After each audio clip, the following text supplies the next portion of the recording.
বাংলাদেশে বর্তমানে কত দিনের অকটেন ডিজেলের মজুদ আছে, কতদিন চলতে পারবে, পাম্পগুলো কেন পর্যাপ্ত পরিমাণ তেল পায় না, তেলের মজুদদারি। ধন্যবাদ মাননীয় সদস্য। মাননীয় চিফ হুইপ প্লিজ আপনারা বসেন দয়া করে। মাননীয় চিফ হুইপের মাইকটা দেন প্লিজ।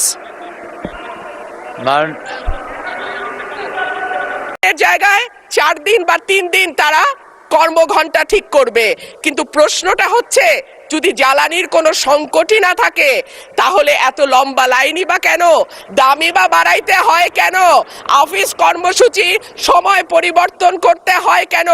এই প্রশ্নগুলো তো ওঠে মাননীয় স্পিকার।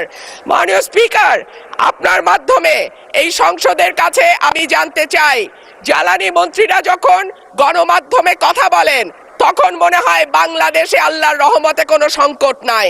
ওনারা যদি পরিষ্কার করে বলেন বাংলাদেশে বর্তমানে কত দিনের অকটেন ডিজেলের মজুদ আছে, কতদিন চলতে পারবে, পাম্পগুলো কেন পর্যাপ্ত পরিমাণ তেল পায় না, তেলের মজুদদারি